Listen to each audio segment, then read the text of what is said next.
सबसे अमीर और सफल व्यक्ति कैसे बना जाए और सफल व्यक्ति कौन सी ऐसी चीजें करते हैं जिनसे वो इतने कम समय में सफल और कामयाब बन पाते हैं। इसी का जवाब आज की इस वीडियो में हम एक कहानी के माध्यम से जानेंगे। तो कहानी की शुरुआत कुछ इस प्रकार होती है। एक बार एक शिष्य अपने गुरु से कहता है, गुरुदेव, हम सभी इंसानों के पास 2 हाथ 2 पैर 1 दिमाग और 24 घंटे का समय समान होता है, लेकिन फिर भी कुछ लोग सफलता की ऊंचाइयों को छू लेते हैं, लेकिन ज्यादातर लोग जिंदगी भर असफल और गरीब ही रह जाते हैं। तो आखिर ऐसा क्यों होता है गुरुदेव? गुरु ने मुस्कुराते हुए कहा, आदतों की वजह से आदत ही इंसान को सफल या असफल बनाती है। एक असफल और गरीब व्यक्ति जिंदगी भर ऐसी आदतों को अपनाए रखता है जिसे दुनिया के सबसे सफल और अमीर व्यक्ति जीवन की शुरुआत में ही छोड़ देते हैं। शिष्य ने फिर प्रश्न किया, वह ऐसी कौन सी आदतें हैं गुरुदेव जिसे दुनिया के सबसे सफल और अमीर व्यक्ति जितना जल्दी हो सके छोड़ने का प्रयास करते हैं? गुरु ने अपने शिष्य को उत्तर दिया, आज मैं तुम्हें ऐसी आदतों के बारे में बताऊंगा जो दुनिया के सबसे सफल और अमीर व्यक्ति जीवन की शुरुआत में ही छोड़ देते हैं। अगर तुम्हारे अंदर भी है ऐसी कोई आदत तो तुम्हें ये आदत जल्द से जल्द छोड़नी चाहिए। पहली आदत, जब कोई बात कर रहा हो तो उसके बीच में टोकते नहीं। यह आदत दुनिया के लगभग हर सफल व्यक्ति में पाई जाती है कि वह सामने वाले इंसान को अपनी बात पूरी करने का मौका देते हैं, उसे कभी बीच में टोकते नहीं। वह सामने वाले की बातों को पूरे ध्यान से सुनते हैं और न केवल सुनते हैं बल्कि उसकी बातों को समझने का भी प्रयास करते हैं। सफल व्यक्ति लोगों की बातों को ध्यान से सुनने को अपनी आदत बना लेता है। असफल लोग लोगों की बातों को ध्यान से सुनते ही नहीं, और अगर सुनते भी हैं तो सिर्फ सामने वाले की बातों का जवाब देने के लिए। लोगों की बातों को ध्यान से न सुनी और उन्हें बीच में टोक देने के 2 बड़े नुकसान हैं। पहला नुकसान यह है कि वह इसे अपना अपमान समझकर उस बात को बताए ही ना और हम एक महत्वपूर्ण जानकारी से वंचित रह जाए। वही दूसरा नुकसान यह है कि अगर सामने वाला कोई महत्वपूर्ण बात कर रहा है और हम उसे बीच में टोक देते हैं तो कई बार हो सकता है कि वह उस बात को ही भूल जाए। दोस्तों, दूसरी आदत होती है, सफल और अमीर लोग अपनी गलतियों और नाकामयाबी के लिए किसी दूसरे को दोष नहीं देते। मैं सफल हो जाता लेकिन मेरी किस्मत ही खराब है, आज मैं बहुत आगे बढ़ चुका होता लेकिन मेरे माँ बाप ने मुझे ठीक से पढ़ाया ही नहीं। मैं कमाल कर देता लेकिन मेरे घर वालों ने मेरा साथ नहीं दिया। यह जो दूसरों पर दोषारोपण करने की आदत है, यह व्यक्ति को थोड़ी सी खुशी तो दे सकती है, उसके घमंड को भी बढ़ा सकती है, लेकिन अंततः यह व्यक्ति को असफल बनाकर रखती है। ज्यादातर लोग अपने आलस्य और निकम्मेपन को छुपाने के लिए दूसरों पर आरोप तो लगा देते हैं, लेकिन अंदर ही अंदर उन्हें पता होता है कि सच्चाई कुछ और ही है।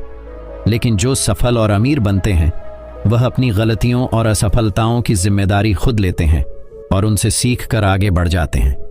अब तीसरी आदत यह है कि सफल और अमीर लोग कभी भी खुद के बारे में नकारात्मक नहीं बोलते।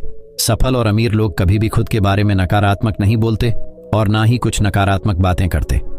दूसरे लोगों को उनके बारे में जो बोलना है बोलते रहें, लेकिन एक सफल और समझदार व्यक्ति कभी भी अपने बारे में ना तो नकारात्मक बोलता है और ना ही सोचता है, मैं हमेशा ही गलतियां करता रहता हूं, मैं उसके लायक नहीं, मुझसे नहीं हो पाएगा, मेरी किस्मत ही खराब है। ये सारी बातें जब कोई व्यक्ति जाने अनजाने में खुद से बोलता रहता है तो वो ऐसे मानसिक दलदल में फंस जाता है जहां से फिर बाहर निकल नहीं पाता। इसीलिए जब भी तुम्हारे दिमाग में इस तरह के विचार आए तो खुद को बचाने के लिए कुछ सकारात्मक करना शुरू कर दो। सकारात्मक जैसी किताबें पढ़ना, व्यायाम करना, अपनी सांसों पर ध्यान देना या किसी अच्छे व्यक्ति से बात करना इत्यादि। चाहे कुछ भी करो लेकिन खुद से नकारात्मक बातें मत करो। एक सफल और समझदार व्यक्ति कभी खुद से ऐसी बातें नहीं करता, क्योंकि वह जानता है कि व्यक्ति जैसा खुद के बारे में सोचता है और बोलता है वह वैसा ही बनता चला जाता है। चौथी आदत यह है कि सफल और अमीर लोगों के निश्चित लक्ष्य और प्राथमिकताएं होती हैं। सफल और अमीर लोगों के निश्चित लक्ष्य और प्राथमिकताएं होती हैं।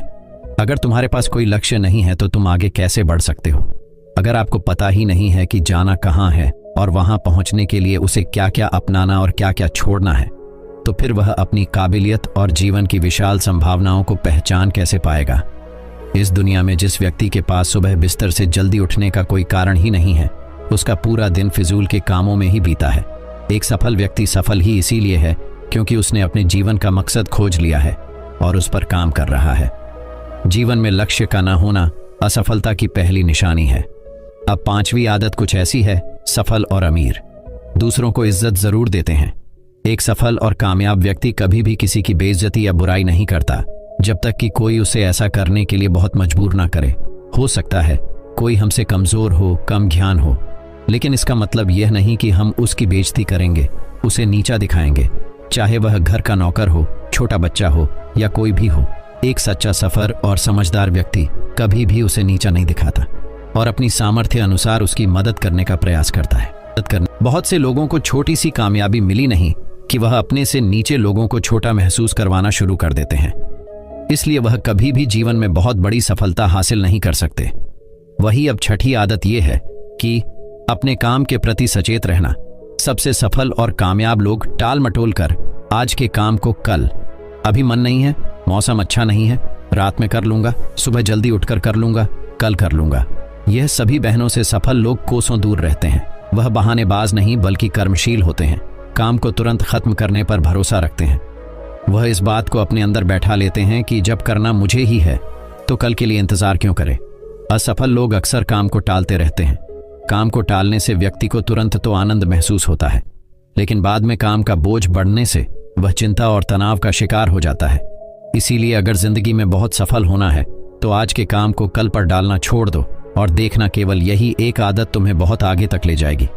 अब 7वीं आदत कुछ ऐसी है। कामयाब लोग कभी भी जिम्मेदारी से भागते नहीं, वह बहाने नहीं बनाते बल्कि जिम्मेदारी को स्वीकार करते हैं और उसे सीखने वह आगे बढ़ने का एक सुनहरा मौका मानते हैं। कहा जाता है ना, समझदारी उम्र से नहीं बल्कि जिम्मेदारी लेने से आती है। और यह बात एक सफलता की चाह रखने वाला व्यक्ति जानता है कि जिंदगी में उसे दो में से सिर्फ एक चीज ही मिलेगी, या तो सफलता या सिर्फ बहाने। जो सच्ची सफलता की चाह रखता है वह हमेशा जिम्मेदारी को चुनता है, लेकिन जो असफल और नाकामयाब है वह बहाने ढूंढता रहता है, जिम्मेदारियों से भागने की शिकायत करता रहता है।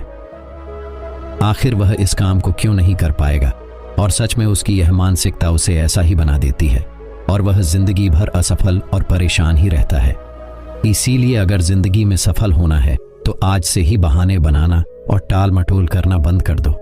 अब 8वीं आदत कुछ ऐसी है। सफल व्यक्ति दूसरों की बुराई और उनसे बेवजह बहस करने से बचते हैं। टाल मटोल करना बंद कर दो। कामयाब लोग दूसरों की बुराई और उनसे बेवजह बहस करने से बचते हैं। पीठ पीछे किसी की बुराई करना और बात बात पर दूसरों से बहस करना मूर्खों की निशानी है, और यह आदत व्यक्ति को कभी भी आगे नहीं बढ़ने देती, क्योंकि ऐसा करके व्यक्ति बेवजह ही अपने से बड़ा दुश्मन बना लेता है जो उसकी सफलता की राह में उसकी बाधा बनता है। दोस्तों, 9वीं आदत यह है कि कामयाब लोग हर तरह के नशे से खुद को दूर रखते हैं। जो लोग सच में अपनी मेहनत से सफल और कामयाब होते हैं वह मदिरापान, धूम्रपान और हर तरह के नशे से खुद को दूर रखते हैं। लेकिन जो लोग अपने मकसद के प्रति समर्पित हैं, अपने लक्ष्य की तरफ पूरे एकाग्रता के साथ जुटे हुए हैं, उन्हें किसी बाहरी नशे की जरूरत ही नहीं है। उन्हें अपने काम में ही नशा है, अपने काम में ही शांति मिलती है।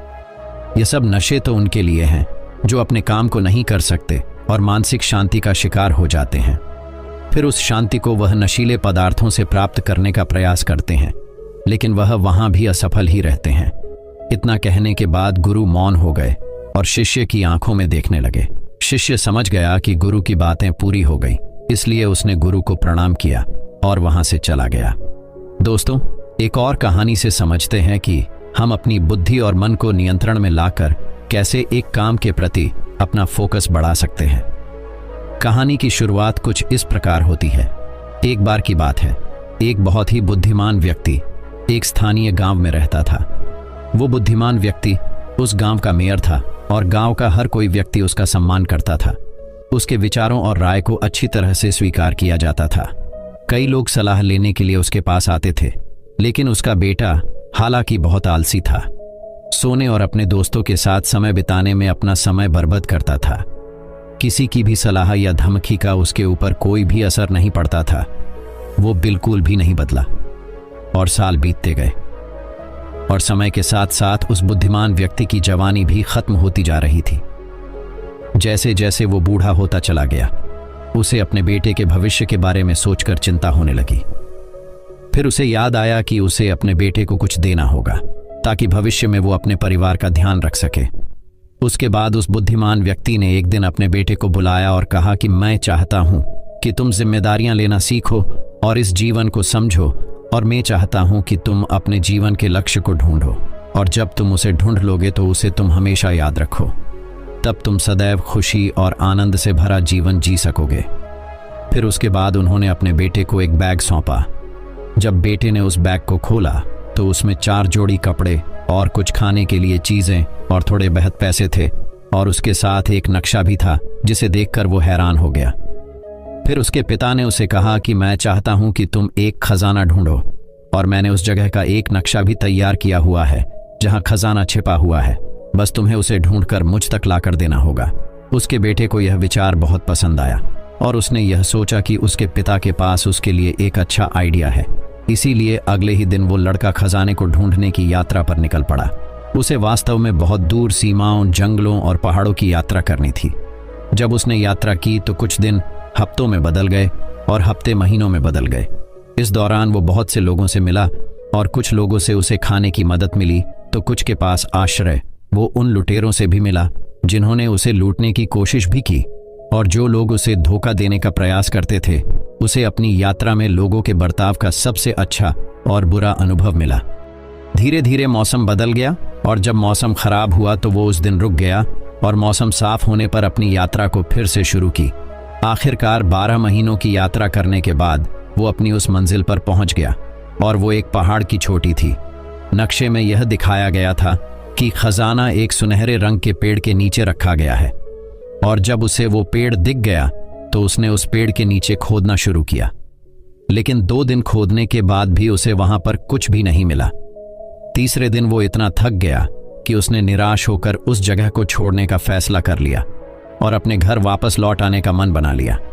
जब वो वापस अपने घर जा रहा था तब रास्ते में उसने उसी बदलती लैंडस्केप और सीजन का अनुभव किया, और इस बार हालांकि वो खिलने वाली फूलों और पेड़ों में नाचने वाली पक्षियों का आनंद लेने के लिए रुक गया, उसके साथ ही वो केवल सूर्यास्त देखने के लिए अलग अलग स्थानों पर रुक भी गया। उसे पहाड़ की चोटी पर पहुंचने के लिए 12 महीनों का समय लगा, और फिर से घर लौटने में भी 12 महीनों का समय लगा।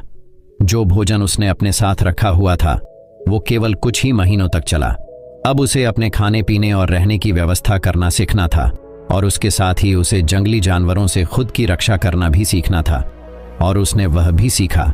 घर लौटते वक्त वो उन लोगों से मिला जिन्होंने उसे पहले मदद की हुई थी, और इस बार वो उनके साथ कुछ दिन रहा भी, और अंत में जब वो लड़का अपने घर पहुंचा तब उसे ऐसा एहसास हुआ कि उसे घर से गए 2 साल हो गए।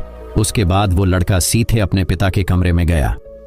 जब उसके पिता ने यह देखा कि लड़का बहुत दिनों के बाद घर लौट आया है तो पिताजी तुरंत खड़े हुए और अपने बेटे को गले लगाया और पूछा कि तो यात्रा कैसी रही मेरे बेटे? क्या तुम्हें वह खजाना मिल गया?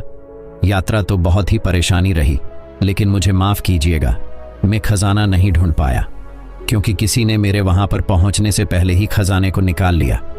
यह सुनकर पिता को आश्चर्य हुआ, पर वे बेटे पर क्रोधित नहीं हुए। फिर उस बेटे ने अपने पिता से क्षमा मांगी कि मैं खजाना लाने में असफल रहा। फिर पिता ने मुस्कुराकर कहा कि वहां पर ऐसा कोई खजाना था ही नहीं। यह सुनकर बेटा क्रोधित तो नहीं हुआ लेकिन बहुत हैरान था। बेटे ने कहा कि तो फिर आपने मुझे उसे ढूंढने के लिए क्यों भेजा? पिता ने फिर कहा कि मैं तुम्हें निश्चित रूप से बताऊंगा कि मैंने तुम्हें वहां पर क्यों भेजा, लेकिन उससे पहले तुम मुझे यह बताओ कि उस स्थान पर तुम्हारी यात्रा कैसी रही और क्या तुमने उसका आनंद लिया?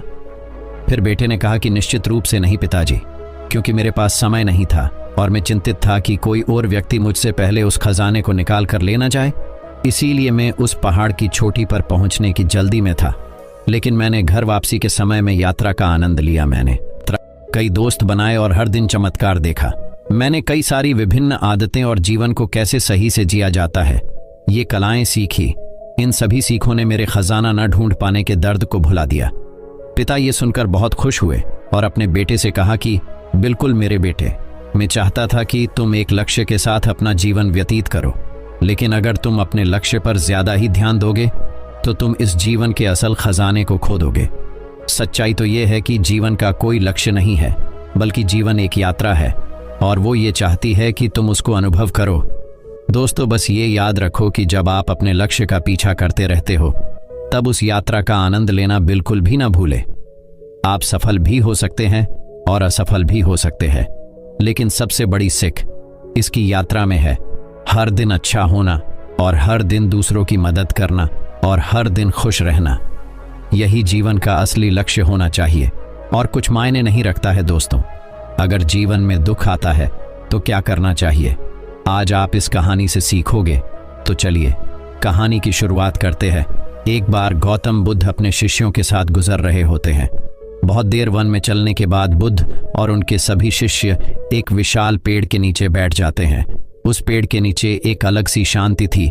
सभी लोग उस शांति को अनुभव कर रहे थे, कोई भी एक शब्द नहीं बोलता। कुछ देर बीतने के बाद गौतम बुद्ध का एक शिष्य उठता है और बुद्ध से पूछता है, बुद्ध, मैं आपसे एक प्रश्न पूछना चाहता हूँ। बुद्ध कहते हैं, पूछो, क्या प्रश्न है तुम्हारा? शिष्य बुद्ध से पूछता है, मैंने कभी भी आपको दुखी नहीं देखा। आपके चेहरे पर हर समय एक अलग ही मुस्कुराहट रहती है, हमें भीतर तक आनंद से भर देती है। आपके चेहरे पर अलग सी चमक है जो हमें दुख से कोसों दूर कर देती है। पर मैं यह जानना चाहता हूं कि मेरे भिक्षु बनने से पहले मेरे जीवन में बहुत सारा दुख था, जिसके कारण मैं भिक्षु बन गया। पर मैं अभी तक नहीं जान पाया हूं कि दुख है क्या। क्या आप मुझे बता सकते हैं कि वास्तव में दुख क्या है? बुद्ध मुस्कुराते हैं और अपने भिक्षु से कहते हैं, दुख एक विचार से ज्यादा कुछ नहीं है। सभी लोग सुनकर चौंकते हैं और बुद्ध से पूछते हैं, परंतु बुद्ध, विचार तो आते हैं और चले जाते हैं, पर दुख एक बार आ जाता है तो जाने का नाम ही नहीं लेता। बुद्ध कहते हैं, मैं तुम्हें एक छोटी सी घटना बताता हूं, सुनो। एक नगर में एक धनी सेठ रहता है। उसके पास एक वफादार नौकर होता था। वह सेठ अपने नौकर पर बहुत विश्वास करता था। वह सेठ अपने नौकर की किसी भी बात पर शक नहीं करता, क्योंकि उसका नौकर वास्तव में ही बहुत ईमानदार होता है। एक बार उस सेठ को किसी काम से बाहर जाना पड़ा। 2-3 दिनों के बाद जब वह सेठ वापस लौटा तो वह एक कीमती सामान लेकर आता है। वह उस कीमती सामान को अपने कमरे में सजाकर रख देता है और अपने नौकर से कहता है, तुम्हें खास तौर पर इस चीज का ध्यान रखना, ध्यान रहे यह टूटे नहीं, यह मुझे बहुत प्रिय है। नौकर कहता है, मालिक, मैं पूरा ध्यान रखूंगा, आप चिंता न करें। अगले ही दिन वह नौकर पूरे घर की सफाई कर रहा होता है। सफाई करते करते वह सेठ की उस कीमती चीज के पास पहुंचता है और उसकी भी सफाई करने लगता है। सफाई करते वक्त वह कीमती चीज उस नौकर के हाथ से फिसल जाती है और नीचे गिर जाती है। सेठ को यह बात पता चलती है और वह नौकर के पास आता है और नौकर को खूब डांटता धमकाता है, पर न तो वह उस नौकर को नौकरी से निकाल सकता है और न ही उसे पीट सकता है, क्योंकि वह उसका बहुत वफादार और पुराना नौकर था। इसलिए वह डांट धमकाकर ही उसे छोड़ देता है। सेठ अपने उस कीमती चीज के बारे में सोच सोचकर बहुत दुखी हो जाता है। रात होती है और सेठ अपने कमरे में लेट जाता है। सेठ को नींद नहीं आ रही होती है, वह बहुत बेचैन होता है। बेचैनी के कारण सेठ अपने कमरे से बाहर निकलता है और देखता है कि उसका नौकर आराम से खराटे ले लेकर सो रहा था। वह यह देखकर और क्रोधित हो जाता है। सेठ सोचता है, इसने मेरी इतनी कीमती चीज तोड़ दी और इसे बिल्कुल भी चिंता नहीं है। मुझे यहाँ नींद भी नहीं आ रही है और यह आराम से सो रहा है। सेठ अपने कमरे में वापस चला जाता है। अगले दिन सुबह सेठ सोचता है, मैं इस समस्या से कैसे निकलूं? फिर सेठ को एक तरकीब समझ आती है। वह अपने नौकर के पास जाता है और अपने नौकर से कहता है, मुझे बहुत दुख हो रहा है यह बताते हुए कि वह जो कीमती चीज कल तुमने तोड़ थी वह मैं तुम्हारे लिए लाया था। मैं चाहता था कि मैं उसे तुम्हें उपहार में दूं, परंतु अब क्या कर सकते हैं, अब तो वह टूट गई है। सेठ की बात सुन नौकर को धक्का लगा। नौकर सोचता है, अरे यह तो बहुत बड़ी गलती हो गई। वे इतनी कीमती और महंगी चीज मेरे लिए थे और वे मुझसे ही टूट गई। फिर क्या? उस नौकर के मन में बेचैनी पैदा हो जाती है, दुहक पैदा हो जाता है। जब रात होती है तब सेठ आराम से सोता है और वहां नौकर बेचैन रहता है। उसे नींद नहीं आती। क्यों नींद नहीं आती? क्योंकि अब उस नौकर ने उस सेठ की उस कीमती चीज को अपने आप से जोड़ लिया, इसलिए वह दुखी हो रहा था। पहले उस नौकर के मन में यह विचार नहीं था कि वह कीमती चीज मेरी है, पर अब उसके मन में यह विचार है कि अगर वह कीमती चीज न टूटती तो वे मेरी होती। बुद्ध कहते हैं, दुहक केवल एक विचार है और यह विचार कैसे उत्पन्न होता है? अपने आप को किसी चीज से जोड़ने से। हम जिस भी चीज को अपने आप से जोड़ देते हैं वह चीज हमारे दुख का कारण बनती है। लेकिन वास्तविकता तो यह है कि कोई भी चीज हमसे जुड़ नहीं सकती। हर चीज आपके पास है, आपकी है, पर कुछ समय के लिए कुछ समय के बाद वह आपसे दूर हो जाएगी। उसे दूर होने की घटना को स्वीकार करें और आगे बढ़े। दोस्तों, मैं उम्मीद करता हूँ कि यह कहानी सुनने से आपके जीवन में अच्छे बदलाव आए होंगे। आपको इस वीडियो से क्या सीखने मिला, ये कमेंट करके ज़रूर बताएं और अपने परिवार, दोस्तों या आपके करीबी इंसान के साथ ये कहानी शेयर करके उन्हें भी इस ज्ञान से परिचित करवाएं। बाकी अगर आपको यह वीडियो दिल से अच्छी लगी